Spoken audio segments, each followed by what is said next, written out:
yo jamás vendí gomitas en el colegio, yo no monté un negocio, o sea, nada, absolutamente nada. Entonces yo decía, bueno, tanto eso, yo dedicar un montón de tiempo a esta labor sin recibir ninguna retribución. Pero en el camino también empecé a decir, si yo le cambio la vida a los demás, y si yo estudio un montón y yo invertía un montón en mi conocimiento, ¿por qué estaría mal cobrar por mi trabajo? Pero empecé a trabajar que, claro, yo tenía un talento especial para comunicar esto. Y está en decirlo así sin pena y sin absolutamente ningún tabú. Y dije, yo también quiero sentir que la energía se mueve para ambos lados. Y me empecé a dar cuenta que entre más le cobraba a esa persona más se comprometía con su proceso. 100%. Pero yo que veía que yo becaba a una persona en mis cursos, la persona nunca entraba. Que yo le decía, hágalo gratis, o sea, métase a mi plataforma, no sé qué. Y yo traqueaba su proceso y veía que había empezado 20 minutos de la primera clase y nunca más. ¿Qué sentías tú? No, mucha frustración, porque yo decía, claro, no tienes el dinero para pagar, yo te estoy apalancando y tú no lo haces. Y entonces ahí empecé a entender que nuestra relación con el dinero y con lo que nos cuestan las cosas también es muy importante. Cuéntame un poquito, ¿cómo fue que tú comenzaste con todo esto de las redes sociales? Bueno, pues esto fue como un grito desesperado por sentirme acompañada en mi labor de maternidad y también por compartir un montón de conocimientos que yo empecé a adquirir pues para mi hija, que se suponía que iba a ser especial. Entonces yo empiezo en redes sociales como queriendo crear una comunidad en donde muchas personas pudieran sentirse apoyadas, y ya luego me doy cuenta que en el mercado no hay como cursos buenos para padres. O sea, hay un montón de teoría, hay artículos científicos, hay cosas que uno podría traducir juicioso, pero no hay nadie que te hable desde una mamá para que puedas aprender a ser padre, o sea, para que aprendas cosas de crianza, el cerebro, de las emociones, de límites. Entonces ahí es donde yo digo, yo quiero hacer mis propios cursos con mi propio sello, que yo no soy una psicóloga, no hablo en lenguaje técnico, no lo hablo desde la medicina, sino desde la experiencia de ser mamá, por supuesto con mucho conocimiento respaldado. Y yo creo que ahí es donde está el punto de lo que está pasando en este momento en el mundo, sí. De que las personas ya no quieren irse donde un psicólogo, irse donde una persona, que son espectaculares, son muy buenos, pero quieren la experiencia de una persona como tú, que has vivido algo y que de pronto ellos están viviendo exactamente lo mismo que tú viviste 5 años atrás, y ellos lo quieren es de una persona como tú. Entonces empecé a hacer mis talleres, mis cursos, primero solamente presencial, después me empezaron a llamar de varias partes del país y empecé a viajar. Pero entonces era demasiado trabajo y demasiado desplazamiento, y al final yo decía, mi prioridad es siempre ser mamá, yo quiero estar en mi casa. Entonces era un desgaste muy grande y dije, quiero crear un campus virtual. Además porque muchas personas de otros países me empezaron a pedir los cursos y para mí era súper difícil como decir, no, entonces en las próximas vacaciones voy o voy a hacer entonces una gira, no compensaba. Entonces creé un campus virtual en donde tenía mis cursos pregrabados y en donde empecé a acompañar a muchas familias alrededor de todo el mundo. ¿Y qué te decían tus familiares? O sea, pues porque tú eres profesional, o sea, ¿cuál es la profesión que tú tienes? Pues yo soy abogada de profesión primera, sí. Pero ya pues con el tiempo también he estudiado psicología holística, breathworking, el cerebro, neurodesarrollo, trastornos del comportamiento, o sea, ya tengo otra carrera en otra parte, pero claro, pues mi familia no lo podían creer, o sea, era como, ¿y cuándo vas a volver a la oficina? ¿Y cuándo vas a volver a ser abogada? ¿Y qué pesar? ¿Y cómo eras de buena? ¿Y te graduaste con honores de la universidad? Y fue un proceso que les tomó a ellos mucho tiempo como asimilar que este era mi nuevo propósito y que para mí, digamos que dejó de importar mucho eso que la gente espera de mí, sino que yo me centré más en dónde está mi valor, dónde lo siento. Yo sé que era súper buena abogada, mi familia tiene una firma de abogados, o sea, era puertas abiertas todo el tiempo, pero esto me movía más. O sea, la forma en como yo veía que impactaba a las familias y como yo me sentía al ver esos avances de que estamos haciendo mejores personas para este mundo, de que un papá pueda disfrutar de su hijo, o sea, eso cambia la historia del mundo. Entonces ahí podía vivir como con esos comentarios de ¿y cuándo vas a volver a ser abogada? Y me empezó a importar un bledo. ¿Pero al principio te importó? Claro, claro, además porque nosotros, especialmente en Latinoamérica, tenemos una cultura muy ligada como al valor. O sea, nosotros no creemos que somos completamente especiales y maravillosos por el hecho de existir, sino que nosotros decimos yo valgo cuando estudio, yo valgo cuando soy importante, yo valgo cuando gano esto, yo valgo cuando tengo una posición social. Entonces yo crecí con ese discurso y para mí también era difícil decir, ay, ¿será que qué pesar? ¿Será que vuelvo a ser abogada si yo tengo la vida garantizada, dentro de comillas, en ese rol? pero también decía, es que mi valor no es ese, yo no quiero tener un valor de solo prestigio, en donde mucha gente te aplaude, en donde tengas diplomas, donde tengas, bueno, súper buenos ingresos, pero yo ya sentía que mi valor no estaba ahí, que mi valor ya no era personal. De alguna manera, cuando yo era abogada, yo sentía que mis logros eran cuánto me ganaba, qué cliente tenía, con quién me relacionaba, qué reunión me podía apuntar. Pero luego empecé a hacer esto, y esto yo no lo podía gritar a los cuatro vientos, ¿cierto? Además de estar en redes sociales y que un montón de desconocidos te den like. Ahí era lo que yo sentía cuando podía conectar con esas familias, cuando me escribían meses después, Ana, nos cambiaste la vida. Ese era mi propósito. Entonces sí, fue difícil, por supuesto. Ahí es donde comienza todo. Tú empiezas a sacar toda esta información que tú tenías y empiezas a ver la reacción de otras personas que te pedían más cosas y todo eso. ¿Cómo se volvió esto un negocio? O sea, porque cuando tú comenzaste, tú no dijiste, yo veo a esa persona que está haciendo cursos y yo quiero hacer esto por plata, porque tú ni siquiera lo estabas haciendo por dinero. No, yo trabajé más o menos 2 años sin parar ni un solo día, sin recibir un peso. Y tal vez, Sebas, sin siquiera pensar que eso podía llegar a ser un negocio. Y mira que entran a jugar como esas creencias limitantes que uno tiene. Yo decía, yo solo sé ser abogada. Yo jamás vendí gomitas en el colegio, yo no monté un negocio, o sea, nada, absolutamente nada. Entonces yo decía, bueno, tanto eso, yo dedicar un montón de tiempo a esta labor sin recibir ninguna retribución. Pero en el camino también empecé a decir, si yo le cambio la vida a los demás, y si yo estudio un montón y yo invertía un montón en mi conocimiento, ¿por qué estaría mal cobrar por mi trabajo? Y empecé también entonces a exigir cierta contraprestación por los cursos.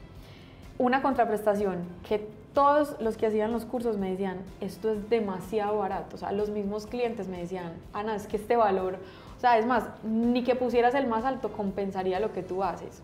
Y empecé a trabajar también como esos autoconceptos de la abundancia. Entonces, ¿por qué me daba pena cobrar o porque sentía que no era mi valor? Y al final de lo que me di cuenta es, mi cabeza todavía estaba en ser abogada. Es decir, que yo solo podía cobrar por aquello que había estudiado bajo una universidad y no sé qué. Pero empecé a trabajar que, claro, yo tenía un talento especial para comunicar esto. Y está en decirlo así sin pena y sin absolutamente ningún tabú. Y dije, yo también quiero sentir que la energía se mueve para ambos lados. Y me empecé a dar cuenta que entre más le cobraba a esa persona más se comprometía con su proceso. 100%. Entonces, muchas veces, como claro, a mí lo que me mueve es el social, yo quisiera entrar a todas las casas del mundo, regalar todo mi trabajo, ¿cierto? Pero yo que veía que yo becaba a una persona en mis cursos y la persona nunca entraba. Que yo le decía, hágalo gratis, o sea, métase a mi plataforma, no sé qué, y yo traqueaba su proceso y veía que había empezado 20 minutos de la primera clase y nunca más. ¿Y qué sentías? Porque yo he hecho lo mismo. Dios. ¿Qué sentías tú? No, mucha frustración, porque yo decía, claro, no tienes el dinero para pagar, yo te estoy apalancando, pero tú no lo haces. Y entonces ahí empecé a entender que nuestra relación con el dinero y con lo que nos cuestan las cosas también es muy importante. Cuando a mí me cuesta ese esfuerzo, cuando yo tengo que planear, cuando tengo que prever un montón de cosas para poder hacer esa inversión, ahí está mi compromiso, ahí está mi motivación de terminarlo, de sacarle provecho, de hacerlo con toda. Y ahí, pues más o menos en esa parte del proceso fue que nos encontramos tú y yo. Y entonces me encuentro con este partner que me dice como, oh, pucha, tu valor es demasiado grande, o sea, por favor, date el valor que te mereces. Y digo, pues madre, me lo voy a dar, o sea, voy a trabajar para dármelo naturalmente, ¿sabes? No es como que, ay, bueno, mañana voy a triplicar mis precios, no. Es como, esto es lo que está impactando la vida de las personas. Si yo no me doy el valor que me merezco, la otra persona tampoco me lo va a dar. Y entonces empiezo como en ese proceso de ofrecer, por supuesto, mejores productos, de estar más cerquita de las personas y de subir los precios. Claro, y parte de lo que hablamos, que yo me acuerdo que yo te decía, es que no, el hecho no es de subir el precio por subirlo, que muchas personas dicen, no, sube tu precio.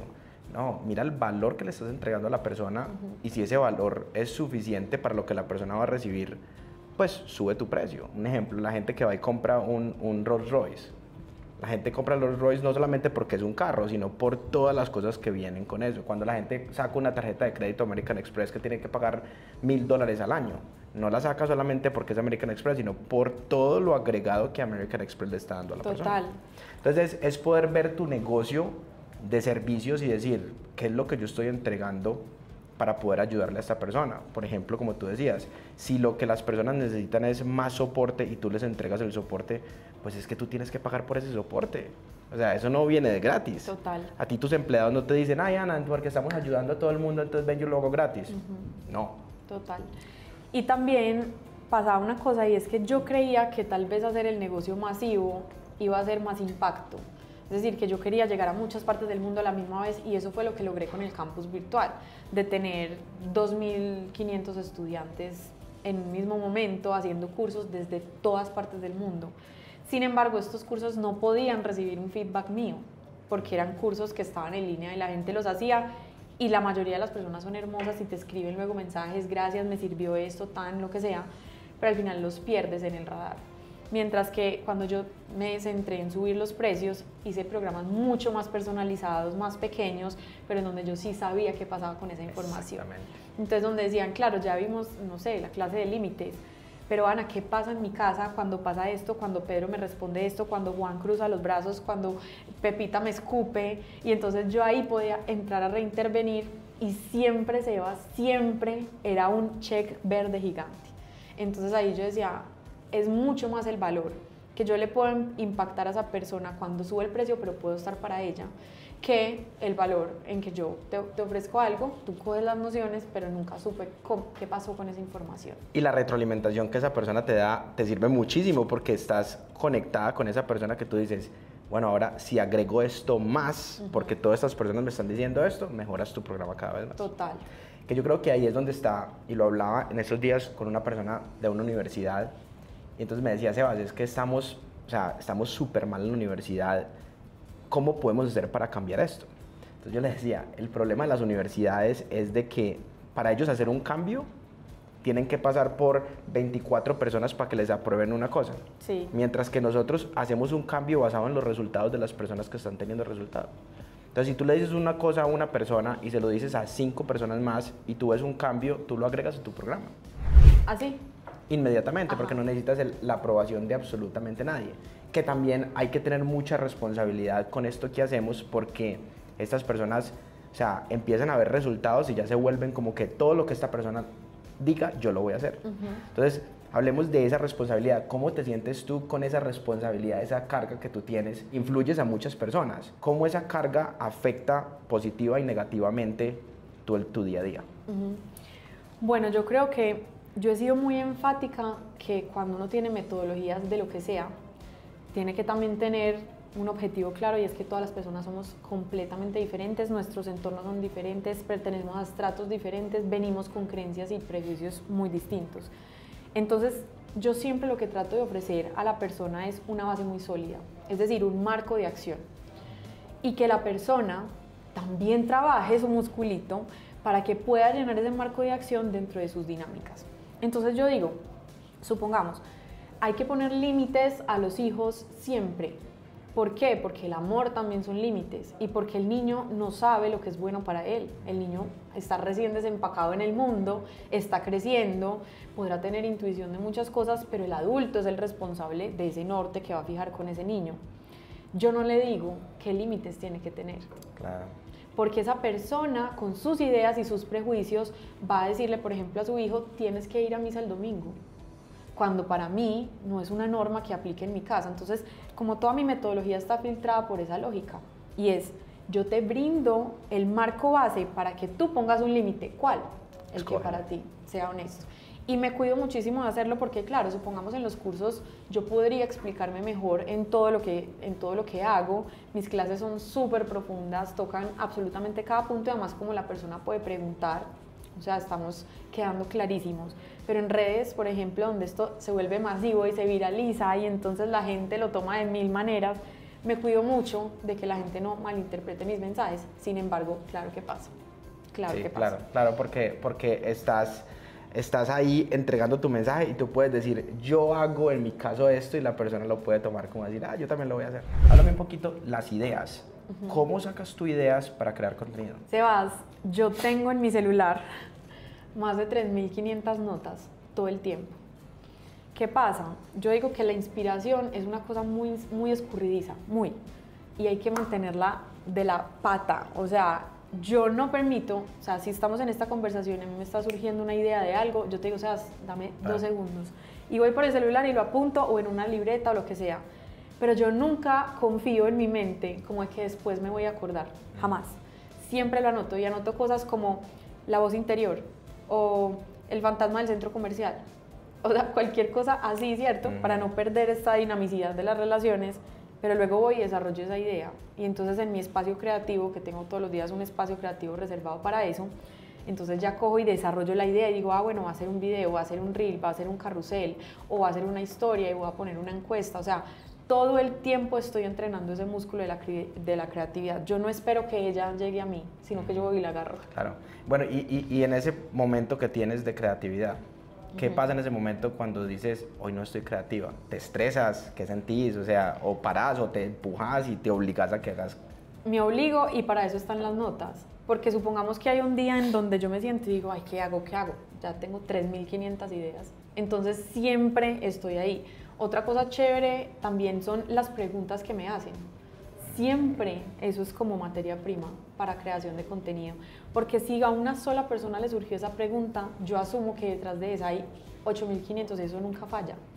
Entonces, si una persona me dice, Ana, vení, pero es que, ¿cómo haces para que tus hijas se coman todo el desayuno? Yo asumo que esa pregunta la tienen un montón de personas y no se atreven a preguntar.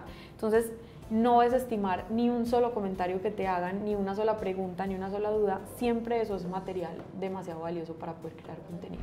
Bueno, háblame un poquito de cómo incorporas tú a tus hijas con el negocio que tú tienes. O sea, tú qué les hablas a tus hijas y qué les dices, qué es lo que tú haces, cómo se los explicas, porque me imagino que muchas amiguitas le preguntan, ay, tú eres la...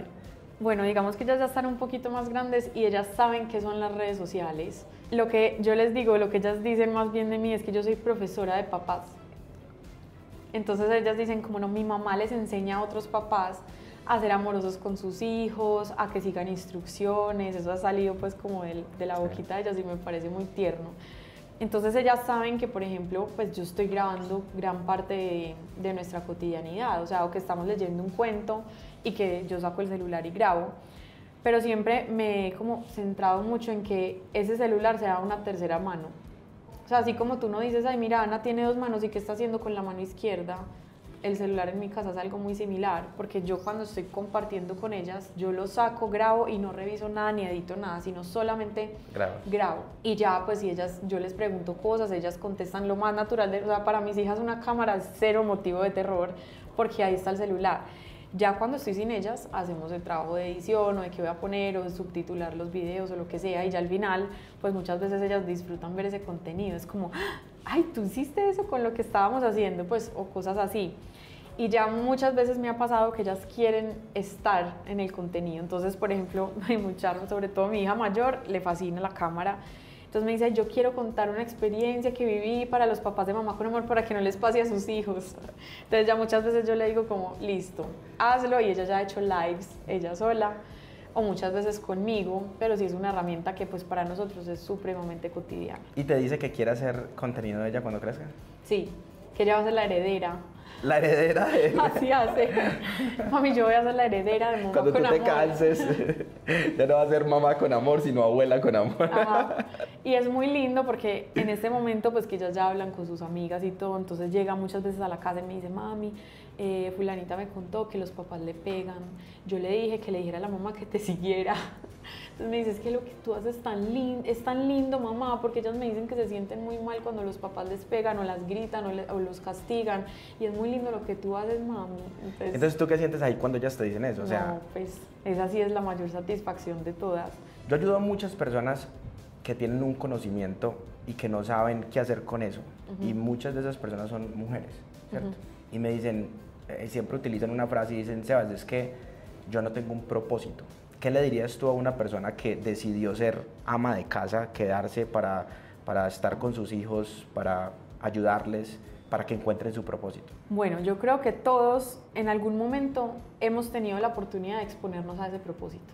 Lo que pasa es que lo olvidamos, porque vamos cubriéndonos de capas, de lo que la sociedad espera, de lo que yo tengo que hacer, de que tengo que salir de muchas cosas todos los días. Pero un buen ejercicio para encontrar como ese norte es pensar en qué es lo que disfrutamos y pudiéramos pasar horas hablando de eso o aprendiendo de eso y lo disfrutamos realmente. Ahí hay una gran guía de qué es el propósito.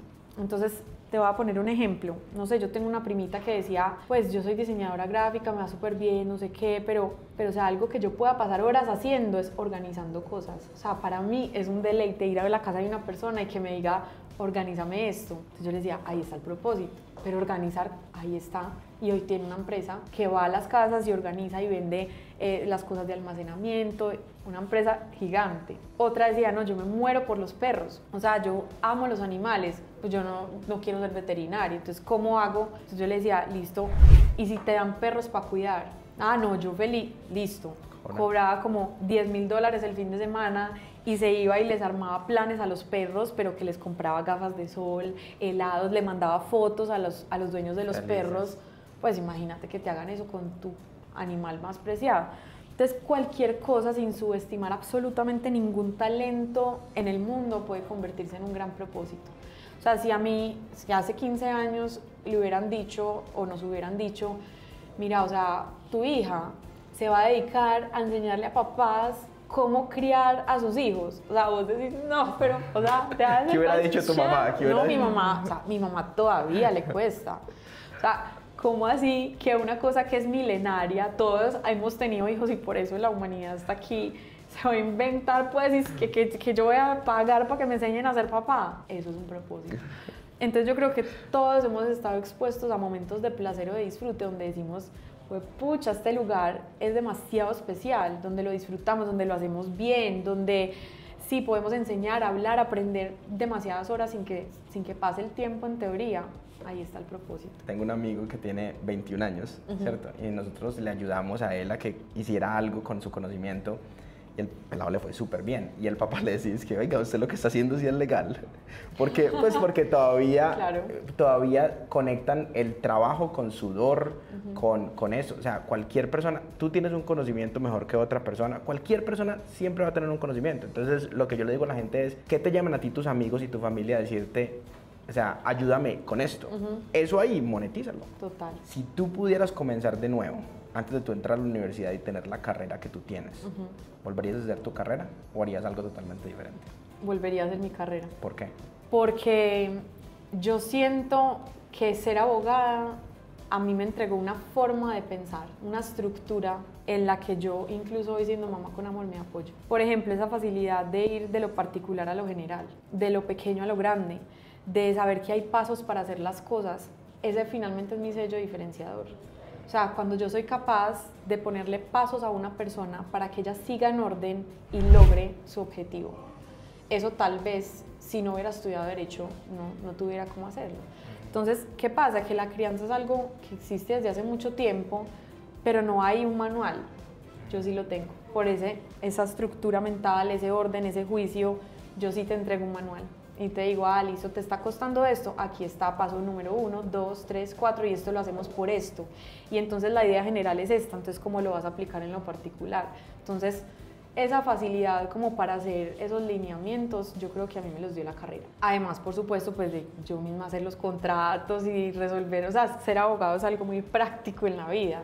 Yo hubiera estudiado leyes, o sea, yo hubiera estudiado para ser abogado, precisamente por lo que tú estás diciendo, porque ahórrate el dinero en lo que tú quieras, pero no te lo ahorres ni en un abogado ni en un contador, porque este te evita los problemas y este te ayuda a poder pagar impuestos con lo que tienes que pagar y lo que no tienes que pagar. Quiero saber qué va a pasar con Ana en los próximos 5 años, o sea, ¿cuál es esa meta que tienes? ¿Dónde quieres llegar? Digamos que en este momento estoy en un terremoto en mi vida en ese sentido, porque ya me di cuenta con mis últimos lanzamientos que el cielo es el límite, o sea, el cielo literalmente es el límite. Yo ya he acumulado en familias más de 5.000 familias. Wow. Tengo hoy unas entradas económicas que me permiten muchísimo más de lo que yo pensé y soñé. Tengo 32 años, tengo 2 hijas que amo y un esposo que también hace parte integral de mi vida. Y entonces ahí es donde te dices, ¿para qué haces lo que haces? Si yo no tuviera que estresarme de aquí en adelante por vivir una vida, porque ya tengo muchas cosas garantizadas, ¿qué me sigue moviendo a hacerlo? Y entonces cada vez digo, no quiero el gigantismo, sino que quiero más simplificarme. Pero a eso que le pongo mi atención, darle absolutamente todo de mí. Y ese también es como el tema, porque yo nunca soy capaz de hacer nada mediocre. O O sea, si tú a mí me compras un curso, o sea, yo pues porque tengo esposos e hija no me voy a vivir contigo, pero yo lo haría. Yo quisiera que cada persona que llegue a mis cursos, a mis retiros, a tener contacto conmigo, sepa que yo le voy a entregar absolutamente todo de mí, pero no quisiera desdibujar mi vida familiar, mi disfrute, mi juventud, sí, otros aspectos de mi vida. Entonces, en 5 años, ¿qué quiero hacer? Quiero seguir haciendo lo que hago, cada vez mejor. 5.000 familias dijiste. ¿Cuántas familias en 5 años? Aquí ya la estoy poniendo que me digo un número, porque es que el crecimiento ha sido exponencial. Sí. O sea, 5.000 familias, ¿cuánto tiempo llevas haciendo desde que comenzaste? 7 años. 7 años, ok. 5 años, o sea, en 13 años, ¿cuántas familias quieres tocar? Yo diría que muchas menos.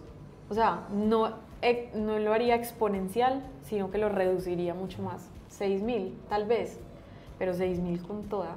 O sea... Y que esas familias puedan ayudar a otras familias. Exacto. Entonces esa es la parte que sigue de mi negocio. Para el 2024 vamos a sacar un entrenamiento para ser mamá con amor. Entonces, que muchas personas se puedan capacitar en mi método, que hagan las prácticas dentro de mis programas y que ellas a su vez puedan crear sus propios talleres, sus propias mentorías, todo eso es lo que viene. Con su conocimiento y con lo que ellos han vivido. Exacto, pero todo dirigido bajo la metodología que yo creé, que se llama Padres Conscientes. Interesante. Bueno, ahora, ¿qué le dirías tú a esta madre que nos está escuchando que no tiene propósito? O sea, ¿qué le dirías tú a esa persona que cuáles son los 5 primeros pasos que ella tiene que comenzar para poder encontrar ese propósito? Bueno, a esas mamás yo les diría que hay un tiempo que la sociedad productiva ve como muerto, que es cuando nacen los hijos. Uno luego de un posparto está muerto productivamente, cuando decide pues ejercer esa maternidad en la casa, en la familia, preparando los alimentos, estando ahí. Y ese tiempo no es muerto, ese tiempo es un barbecho, y esa palabra viene del agro. ¿Y qué es el barbecho? Es cuando matan la tierra y le meten los nutrientes. Eso toma un tiempo donde uno no ve nada y uno dice, matamos la tierra, o sea, ¿qué vamos a hacer? Pero solamente ese proceso permite que la mata vuelva y crezca más frondosa que antes. Entonces, ese posparto de los hijos es un barbecho. Y en ese posparto de los hijos uno puede volver a hacerse todas las preguntas que la gente que ha trabajado y no ha parado de trabajar no se puede hacer. Y es, ¿qué quiero? ¿Qué espero? ¿Qué me sueño? Y los hijos entran al colegio y esto marca como ¡pah! O sea, ahí ya uno es como, ay, yo otra vez vuelvo a tener vida y otra vez puedo volver a saber quién soy yo. Ahí es un punto determinante para que nos preguntemos en qué eres muy buena. Y junto con este tiempo en donde te dedicaste a estar con tus hijos, a verlos crecer, a estar ahí, pregúntate eso, en qué eres realmente buena para que lo empieces a hacer. Increíble. ¿Y qué le dirías al esposo para que apoye a esa mujer en ese tiempo? Eso es otro podcast. A ese esposo, bueno, o al mío, hace 8 años, él nunca, o sea, él siempre me dijo, dale, te apoyo, pero él por dentro decía, esta mujer se me enloqueció. O sea, total. Entonces, a ese esposo le diría que si mi esposo no me hubiera apoyado, hoy no estaríamos juntos y no estaríamos gozando de tantas cosas bonitas que nos han pasado gracias a mi negocio, sin subestimar ni esto, lo que él hace, pues, y toda su vida, pues, personal. Pero a ese esposo podría decirle que él está casado con una mujer que va a brillar y que el mundo la va a amar y que va a cambiar el mundo de las próximas generaciones y que está cambiando hoy la vida de sus hijos. Suficiente cosa que le traerá paz mental en el futuro a ese esposo. Entonces, que la apoye y que la apoye todas las veces que sea necesario en todas las cosas que quiera desempeñar. Gracias, Ana, porque es información súper tesa y siempre te he seguido y te he visto y digo, esta vieja es una tesa. Pero a mí lo que me queda duro de este podcast, de este episodio, y lo hablaba nada más y nada menos con una persona del equipo de nosotros que hablábamos esta mañana y me decía, Sebas, ¿tú quién crees que es más teso? ¿Un loco o una persona que es muy sabia? Y mi primera respuesta fue un loco. ¿Por qué? Porque el loco, o sea, el loco hace las cosas a la locura, ¿sí me entiendes? Y es el loco que después le coloca una estructura a cualquier cosa que tenga. Pues madre, el cielo es el límite. Miren, las locuras que tenemos son las que nos llevan a de verdad a hacer algo que tenemos con pasión, y esos son los negocios que no tienen límite. Entonces, espero que te haya gustado, dale click al botón de suscribirte, déjanos un comentario, un like y nos vemos en el próximo episodio. Gracias, Ana. Chao, gracias Sebas a ti.